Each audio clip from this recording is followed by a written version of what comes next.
Hello everyone and welcome back. We just got a brand new 4.1.1 PTU patch, and with it we now should be able to go see the Idris tour at Area 18, as well as check out the Invictus halls. So we are going to try and do that, see what's new there, and then we're going to also check out some changes to the Polaris. It has had some further buffs and other changes and adjustments to that. So let's go ahead and let's first take a look at the Idris and let's get into it. Okay, here we are at the rooftop. Looks like we have, what is this, a turret or something on display, it looks like. So, there's that there if you want to look around. There's some decorations and stuff for the Invictus.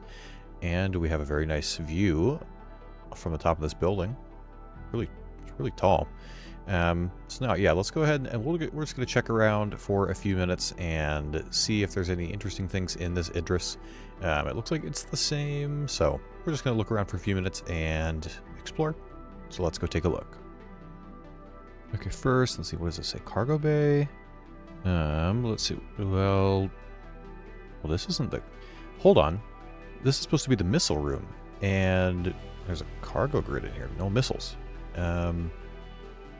Is this the Idris P they have on display? Because I think the Idris P is supposed to have a cargo room instead of this missile room here. So this must be the Idris P. I don't know. We'll look around a little bit more. Maybe it is. That's very interesting. I guess you could put a little bit of supplies and stuff in here, but those doors aren't super big, so you won't be able to fit anything crazy in there. We have the med bay. Nothing too crazy here.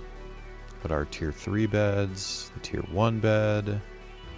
And this should be the front room. There's some escape pods, and this is where you get to the big front turret. I believe it has, I think it still has dual size 7s on, if this is the Idris P. So that's where you'd get to that turret. Alright, and here we've got the hangar.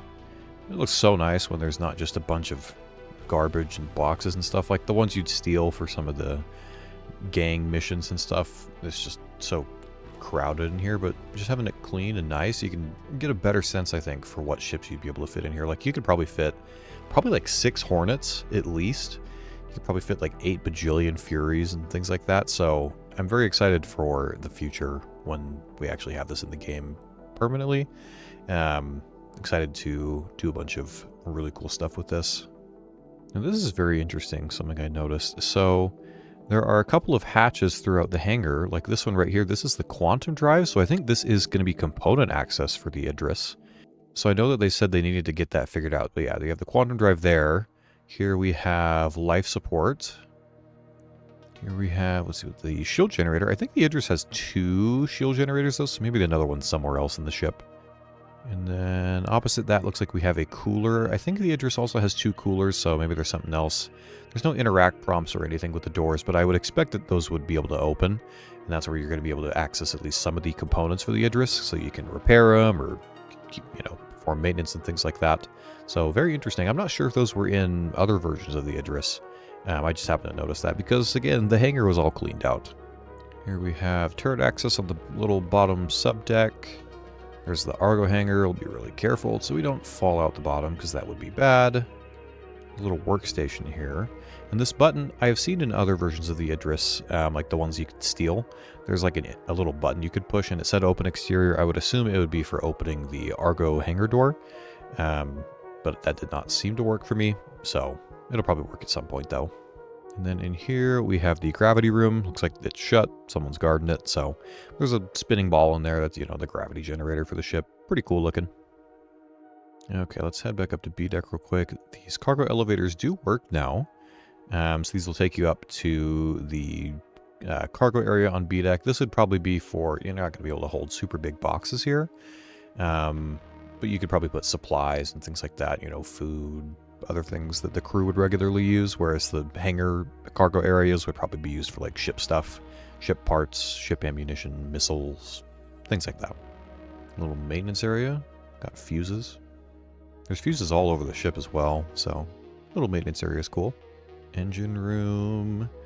So this is probably where you'd interact with other components or something like that, or where you'd perform maintenance, probably where there's going to be engineering terminals.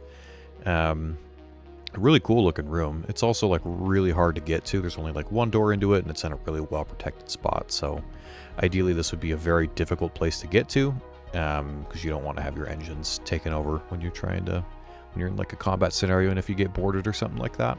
Here we have the briefing room. Personally, one of my favorite rooms on the Idris. Got a bunch of chairs. This is probably, as far as I know, we're in Squadron. You'll come to get your mission objectives and mission briefing. There's probably like a projector or hologram thing here, but there's some Invictus decorations right now. But a really cool looking room.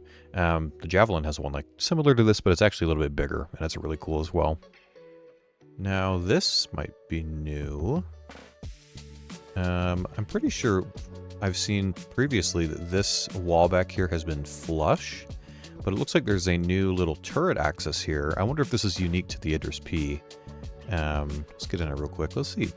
Looks like it's an upside down turret. And my arms are not quite in the right place. There we go. Okay, yeah, so it looks like this turret is under the very back of the Idris. And look, it has an actual ramp that extends. That'll probably go all the way down to the ground, I'd expect, so you can get in from the ground that way. And it looks like there is no railgun, so this is the Idris P. So very interesting. I know we'd seen models of this data mined pretty recently, but it's cool to see it in game. I'm a little confused why they have the Idris P for Invictus here and not the Idris M, but I don't know. Very interesting nonetheless. So really cool to see some, some of the updates to it. And I know we're supposed to get more in the future as well. So. But that's going to do it for checking out the Idris. Let's head over to the convention center now and take a look at the Invictus halls. Okay, here we are at the Bevet Convention Center. Of course, I have a bunch of Invictus themed decorations. I'm not entirely sure who the first manufacturer is that's supposed to be on the floor. So we'll go up and see. Looks like we have some cool environment stuff here. There's some suits and stuff it looks like you can buy. Can I buy this drink? No. Got some hats, Aegis hats. Got anvil. Cool. Well, let's head up into the hall and let's take a look around and see what we can find out. Alright, looks like we have a little hologram of the Idris. Some Gladiuses around it, that's pretty cool. So maybe it's Aegis then that's on the floor? Let's see if we go up. The giant flight of stairs, of course. What do we have? Okay, so I see a Grey Cat display area that's empty, of course, and a Mirai one. So that's very interesting. So that probably is, the Grey Cat one's probably going to be the Grey Cat MTX or MTC, however they're called. That's rumored. I believe it's supposed to be a ground vehicle of some sorts. Nothing on the display screens quite yet, of course. So it looks like that's where that would be. Grey Cat Industrial. It's really nice looking. So yeah, I'm excited to see that. I'm excited to see all the vehicles, Any new ships or vehicles are always really fun to check out. And then over here, again, we have the Mirai logo. So I would assume this will be where the Guardian MX is going to be, which is rumored to be a heavy ordnance or like a missile variant of the Guardian, sort of like we have the Fury MX. It'll just carry like a crap ton of missiles, maybe some torpedoes, things like that. So it looks like that's going to be there. And let's go check out Event Halls 1 and 2, see what we have over there. Fighter Hall. Okay, so I guess we'll just have a bunch of different fighters in here. Oh yeah, we have a bunch of different manufacturers. That's interesting. So did I not have like a specific, manufacturer day then? I don't know. Maybe this is a different hall layout this time they're doing. But in the fighter hall, looks like we have the Arrow from Anvil. We also have the F8 Lightning from Anvil. And then we have the Mirai Guardian Heavy Fighter. Really cool. I really like it. Then we have the RSI Scorpius and the Aegis Gladius. So a couple different fighters throughout the verse. Pretty common, a lot of them. Looks like you can also buy a bunch of different guns here. I like that at the Invictus and things like that, they have all the different guns available, because it's a lot easier to buy everything here instead of having to like go to a bunch of different places throughout Stanton or Pyro to find some of the guns or different things you're looking for. So that's one thing that I actually kind of appreciate about these sort of events. All right, now let's check out Hall 2. So in here, looks like we have some more variety of different ships from different manufacturers. So we have the Argo MPUV, looks like. We have the RSI Mantis and the C8 Pisces Rescue. And then further back here, looks like we have the Terrapin Medic, a very useful ship. I really love that. And the Med Pisces, they're both super duper useful. Okay, let's go see if we have, I think there's some other halls that we can go check out as well. Now, this is very interesting. So there's, in this big middle section that's kind of empty, of course a lot of it's empty, there's a big MISC sign. It's a pretty big section, so I would not doubt that this is probably where the Starlancer TAC will be. It'll be, you know, the big, I think probably the big ship of Invictus. So it'll be, you know, big front center, some of the smaller ships flanking it, and I'm sure there's might be a couple more spots. Let's see. Over there, in that corner, we have what looks like the Super Hornet, I think, from Anvil. Now, what's interesting is in the opposite corner of that, where the Super Hornet is, there's another area right here that also has an Anvil logo, but it's currently empty. This looks like a fairly decently sized area. I wonder if this could potentially be the Anvil Asgard that we've had rumored. Potentially it would be here. I guess if it was... I've heard it rumored to be a Valkyrie variant. So it's possible it would fit. It would probably fit in this space. So yeah, that's very interesting. I could definitely see it being there, though. If it's going to be like a troop, like a heavy transport, maybe it's just, you know, a little bit redesigned Valkyrie that could carry like one tank or something like that. So I could definitely see it sitting here. Yeah, so we'll have to see. We'll have to see what ends up happening with that. Let's go check out Event Hall 3 now.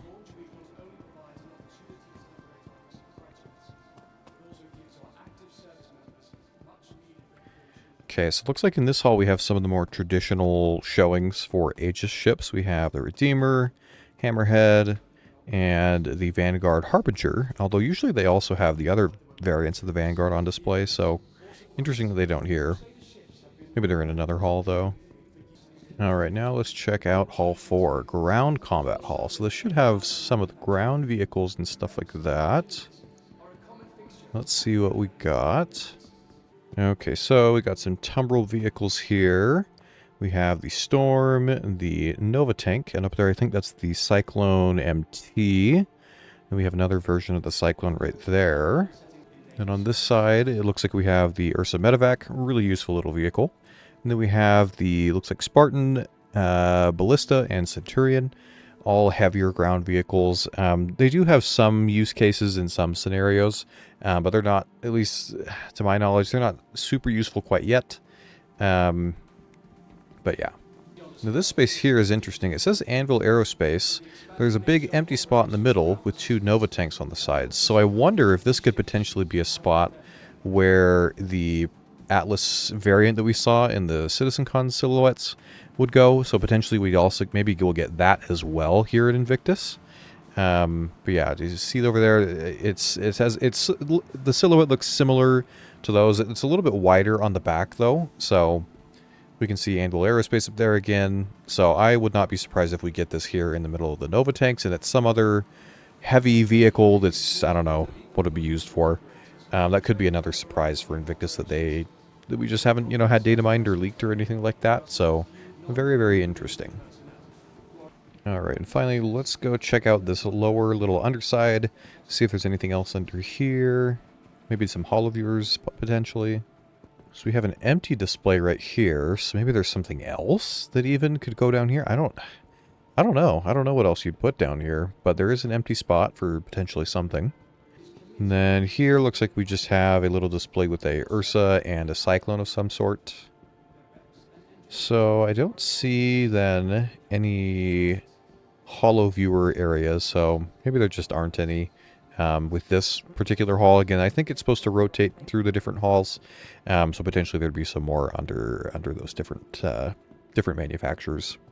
But yeah, so looks like front and center again, we're going to have the Grey Cat vehicle, the Mirai Guardian, the MISC Starlancer, TAC, potentially the new Anvil Asgard in the back there. We might also get the Atlas platform variant.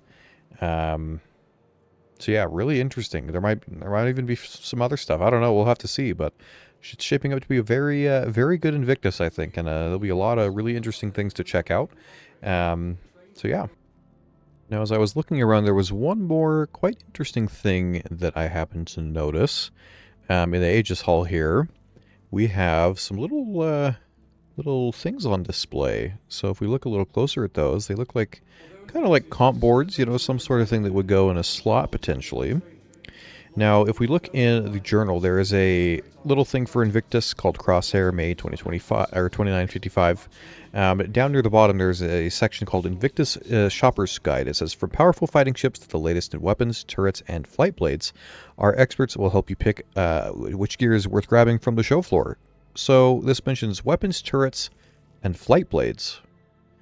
These look like flight blades, don't they? These look like, you know, where you have a, if your ship has a computer slot, this looks like something that could potentially go in that slot, a flight blade, whatever that means. And they have them on display here at Invictus. So, I don't have any ships here at the moment, but I have seen on like the Hammerhead and some other ships, they also have a utility slot for a flight blade. So, I think potentially we could be getting this soon. So there's actually, under the testing focus, there's still something that is redacted, and I think it could potentially be these flight blades. I thought the redacted thing was maybe the Hunt the Polaris mission, but we have that now, and there's still something redacted on there. So I wonder if this could be a secret, or you know, they're holding it back still, new sort of feature or gameplay thing that we get. I'm not entirely sure what a flight blade would do. I don't know if that's the same thing as something that would control a turret automatically. But very interesting to see them represented here. We'll have to see if we hear something more specific on these. I'm not entirely sure. But all I can say is I'm very excited to see what ends up happening with them. Because if it's some sort of automation that maybe makes certain things a little bit easier to do, it'll be very useful. So let me know your thoughts down in the comments on this. What do you think about that? Do you think we're going to be getting this with the patch, or if it's just, you know, some decoration? I don't know.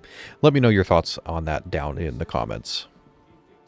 Alright, now let's look at a couple things for the Polaris. So in yesterday's patch, they added a scale option for ship weapon recoil. They swapped the Polaris' top turrets to staggered fire by default, and they also improved the muzzle effects for all turrets used on the Polaris. So if we look in game settings, right down here near the bottom by the G-force head movement settings, those little sliders, we have a vehicle weapon, a recoil scale slider. Right, its default set to 1. You can slide it all the way down to 0 if you want. So let's go ahead and let's test this out a little bit. Let's try it in one of the... we're going to go test out the top turret first and see how that looks. And then we'll go from there. Alright, got the turret on. Okay, let's just try this. Ooh. It's kind of nice. The staggered fire seems to only shoot out of 2 guns, but that recoil thing looks pretty nice, and the muzzle effects look nice. Yeah, that gives a nice little feel to it. Okay, let's try adjusting the recoil on this and see. Let's do 0.75. Let's see how that looks.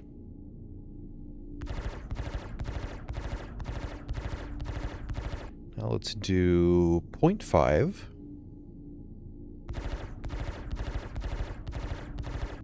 Right, and let's do 0.25.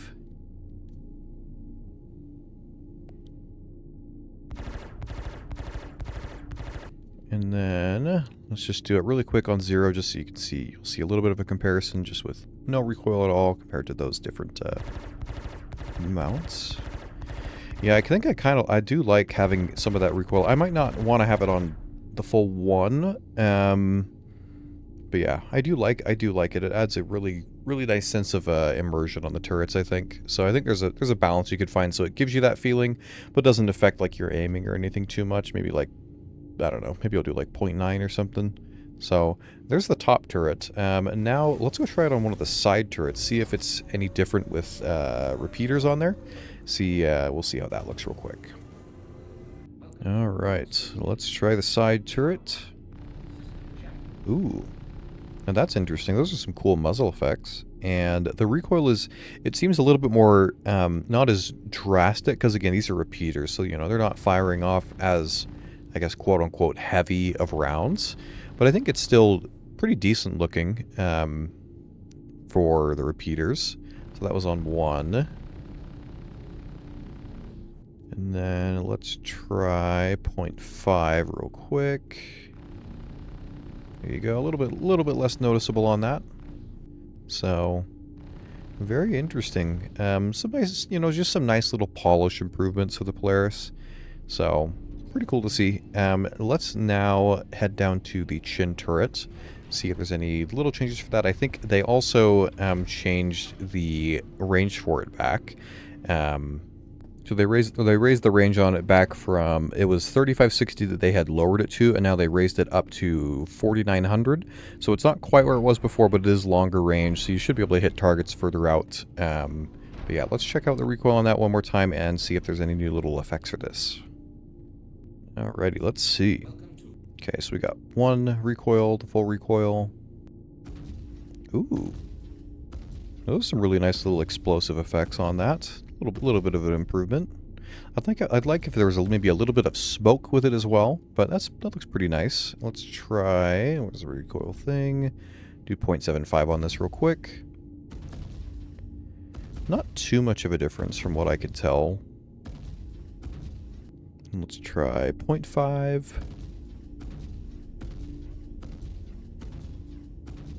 And then 0.25. So there we go. There's some new, the little muzzle effects, that recoil slider. So you have a little bit more control over that now if you want that or not. I know some people get motion sick from those recoil effects. So really good to see that they added the little slider in for that. Okay, so then we also have from the latest build some additional changes to the Polaris slightly, the 890 jump, and a couple of other things. So first, on the 890, it has had its flight characteristics lowered a little bit more, so it's gone from a pitch of 12 to 10, a yaw of 12 to 10, and a roll of 20 to 15, so further reductions to its maneuverability. I think that brings it a little bit more in line with how it probably should be.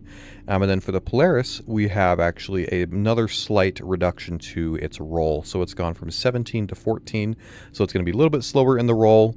It still has the same yaw and pitch and everything like that. The other thing with the Polaris is I believe they fixed this in yesterday's build.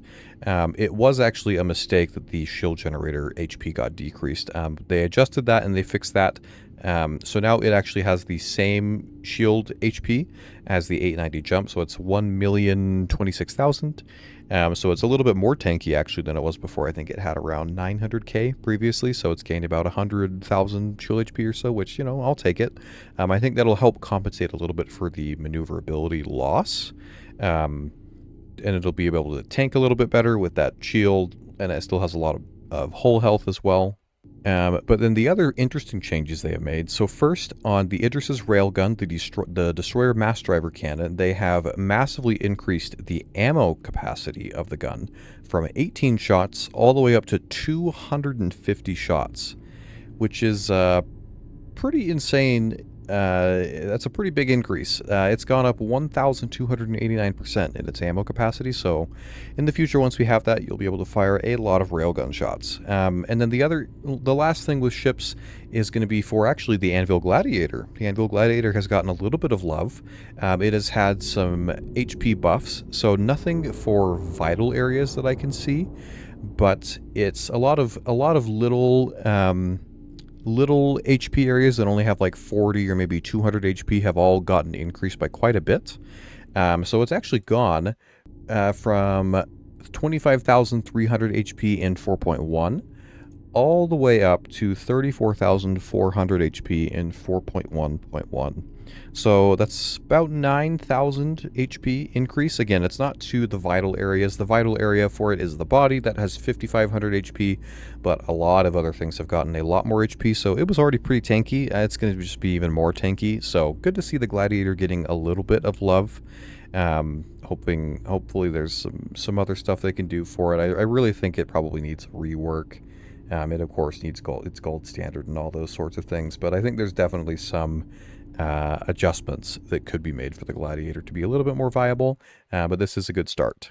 But with that, that is going to do it for the main parts of this video. There are some other fixes, like with the Valacar that they're supposed to be spawning again, some other things for Wicklow, and I want to try and go get some of those things tested out and get some more Wicklow trades and show that to you guys. So keep an eye out for another video on that, possibly today, maybe tomorrow. But yeah, testing some other stuff like that. If you want to see those sorts of things, feel free to subscribe to the channel to get notifications of when that happens. If you enjoyed this video going over some of the newest things coming in the patch with Invictus, feel free to give it a like, and until next time, I will see you in the verse.